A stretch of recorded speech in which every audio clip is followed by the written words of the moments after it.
ಸರ್ಕಾರಿ ಶಾಲೆಗಳ ವಿದ್ಯಾರ್ಥಿಗಳಿಗೆ ಉಚಿತ ನೋಟ್ಬುಕ್ ವಿತರಣೆ. ಚಿಂತಾಮಣಿ ತಾಲೂಕಿನ ಹಲವು ಗ್ರಾಮಗಳ ಸರ್ಕಾರಿ ಶಾಲೆಗಳ ವಿದ್ಯಾರ್ಥಿಗಳಿಗೆ ವಕೀಲ ಶ್ರೀರಾಮ ರೆಡ್ಡಿ ಅವರಿಂದ ಉಚಿತ ನೋಟ್ ಪುಸ್ತಕ ವಿತರಣೆ. ಇತ್ತೀಚೆಗೆ ಸರ್ಕಾರಿ ಶಾಲೆಗೆ ಸೇರುವ ವಿದ್ಯಾರ್ಥಿಗಳ ಸಂಖ್ಯೆ ಕಡಿಮೆಯಾಗುತ್ತಿದ್ದು, ಈ ಬಗ್ಗೆ ಗಂಭೀರ ಚಿಂತನೆ ಅಗತ್ಯ ಎಂದು ವಕೀಲ ಶ್ರೀರಾಮ ರೆಡ್ಡಿ ಅಭಿಪ್ರಾಯಪಟ್ಟರು.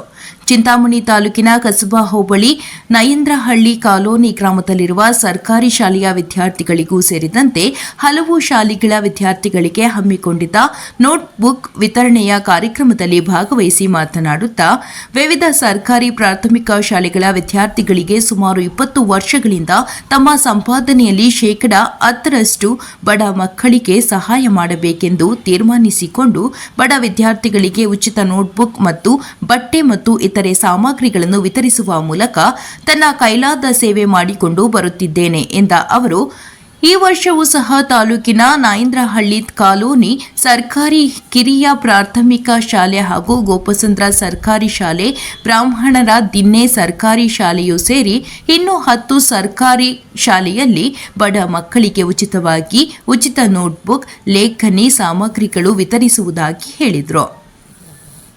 ಈ ವೇಳೆ ಸರ್ಕಾರಿ ನೌಕರರ ಸಂಘದ ತಾಲೂಕು ಮಾಜಿ ಅಧ್ಯಕ್ಷ ಜನಾರ್ದನ ರೆಡ್ಡಿ ವೇದಿಕೆಯನ್ನು ಹಂಚಿಕೊಂಡು ಸಭೆಯಲ್ಲಿ ಮಾತನಾಡಿದರು.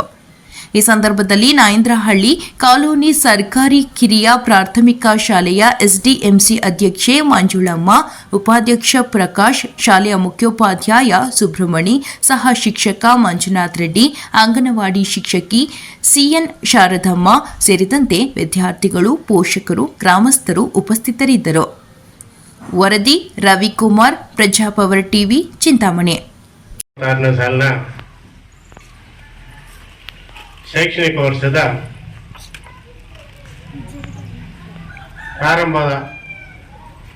ಪ್ರಾರಂಭದಲ್ಲೇ ನೋಟ್ಬುಕ್ ವಿತರಣಾ ಕಾರ್ಯಕ್ರಮ, ಲೇಖನ ಸಾಮಗ್ರಿಗಳ ವಿತರಣಾ ಕಾರ್ಯಕ್ರಮದ ಅಧ್ಯಕ್ಷತೆಯನ್ನು ವಹಿಸಿರುವಂತಹ ನಮ್ಮ ಸಹೋದರರು ಹೈಕೋರ್ಟ್ ವಕೀಲರಾದಂತಹ ಶ್ರೀರಾಮ್ ರೆಡ್ಡಿ ಸರ್ ಅವರೇ,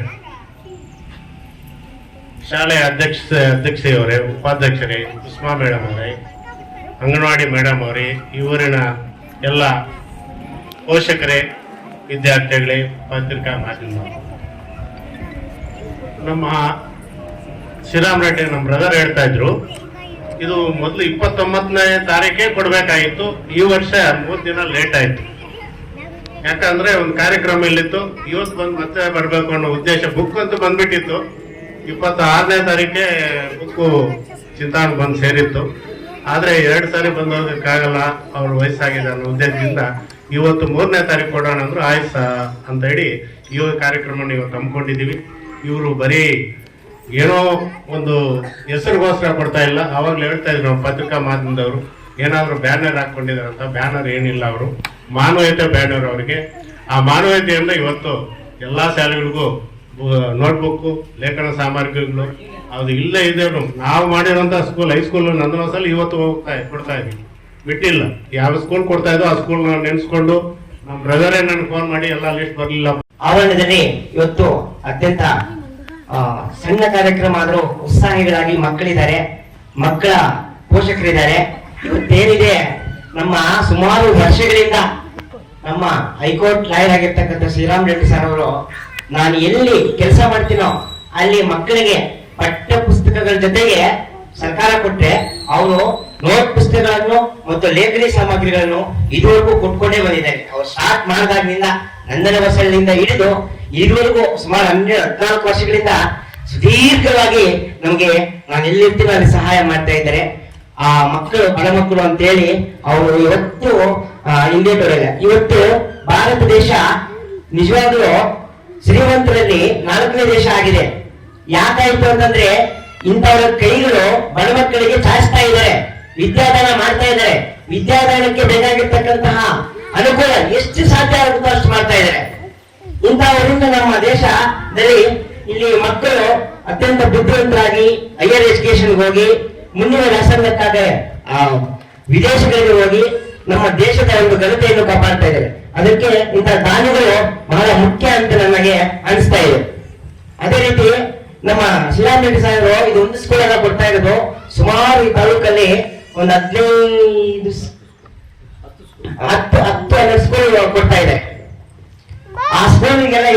ಅವ್ರು ಹೋಗ್ಬೇಕಾಗಿದೆ ಎಲ್ಲಾ ವಿದ್ಯಾರ್ಥಿಗಳಿಗೂ ಹಂಚಿಕೆ ಮಾಡಕ್ಕೆ.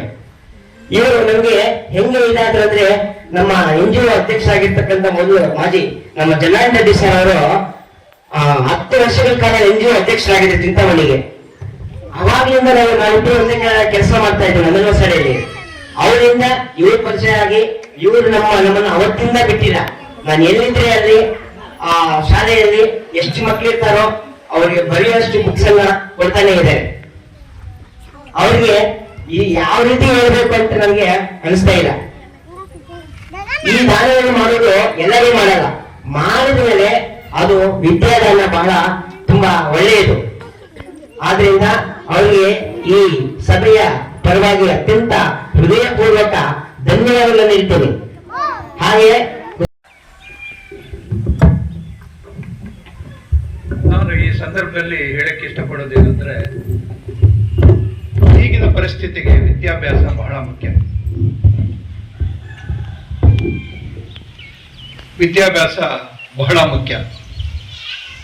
ಯಾಕಂದ್ರೆ ನೀವು ಗ್ರಾಮಸ್ಥರಿಗೆಲ್ಲ ಗೊತ್ತಿದೆ, ಇವತ್ತು ವಿದ್ಯೆ ಕಲಿತು ಯಾವುದೋ ಒಂದು ನೌಕರಿನೋ ಅಥವಾ ಸ್ವಂತ ಯಾವುದಾದ್ರು ಉದ್ಯೋಗ ಮಾಡ್ಕೊಂಡಿರೋರು ಇವತ್ತು ಹೇಗಿದ್ದಾರೆ. ವಿದ್ಯಾಭ್ಯಾಸ ಇಲ್ಲದೆ ಗ್ರಾಮದಲ್ಲಿ ಹಂಗೆ ಇದ್ದು ಏನೋ ವ್ಯವಸಾಯ ಮಾಡಿಕೊಂಡು ಇರುವಂತಹ ಅವರ ಪರಿಸ್ಥಿತಿಯನ್ನು ನಾವು ನೋಡಿದ್ದೀವಿ. ನಾನು ಈ ತರ ಪುಸ್ತಕಗಳನ್ನ ಕೊಡಬೇಕು, ಪುಸ್ತಕ, ಜಾಮೆಂಟ್ರಿ ಬಾಕ್ಸ್ ಎಲ್ಲ ಪ್ರತಿಯೊಂದನ್ನು ಕೊಡಬೇಕು ಅಂತ ಸುಮಾರು 20 ವರ್ಷಗಳಿಂದ ನಾನು ಪ್ರಾರಂಭ ಮಾಡಿದೆ. ಇದು 20ನೇ ವರ್ಷ ನಾನು ಸತತವಾಗಿ ಕೊಡ್ತಾ ಬಂದಿದ್ದೀನಿ. ಮೊದಲು ನಾನು ಓದಿದ ಸ್ಕೂಲಲ್ಲಿ ನಾನು ಇದನ್ನು ಪ್ರಾರಂಭ ಮಾಡಿದೆ ಗೋಪಸಂದ್ರದಲ್ಲಿ.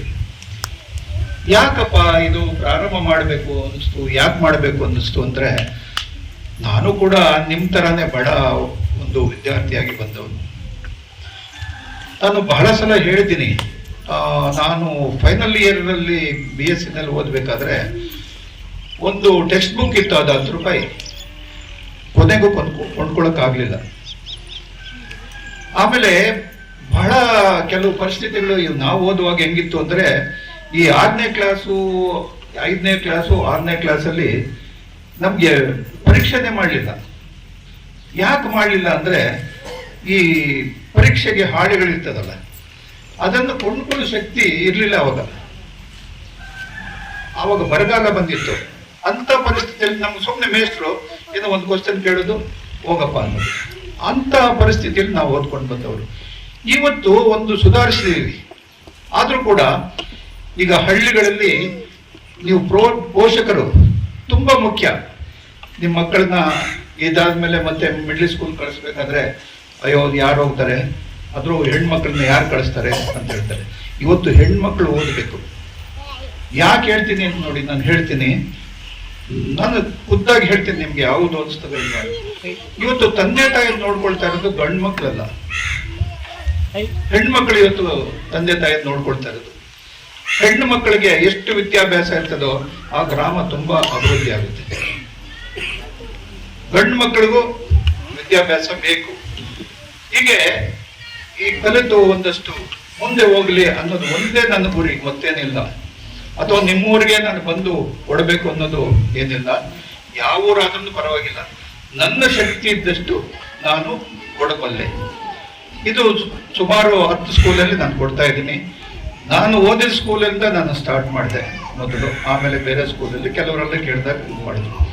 ವಿದ್ಯಾಭ್ಯಾಸ ಬಹಳ ಮುಖ್ಯ ಇವತ್ತು.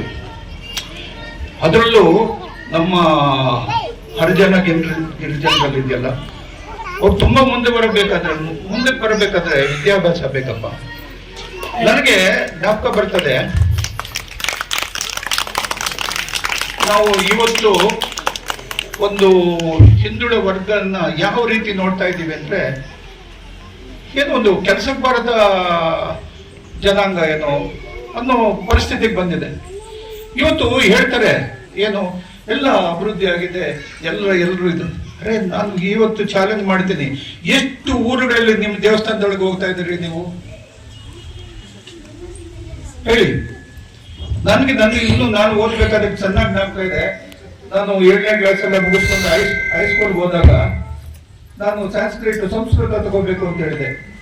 సెకండ్ లాంగ్వేజ్ ఇది ಕಾಂಟ್ರೋಲ್ ಐವರ್ಲಿಕ್ಕೆ ಮಿಕ್ಕಾದು ಆಗಿನ ಕಾಲಕ್ಕೆ ಇತ್ತು. ಸುಮಾರು 50 ವರ್ಷಗಳಿಂದನೇ ಆ ಪರಿಸ್ಥಿತಿ ಇತ್ತು. ಈಗ ಏನು ಅದಕ್ಕಿಂತ ಏನು ಸುಧಾರಣೆ ಏನು ಕಂಡಿಲ್ಲ.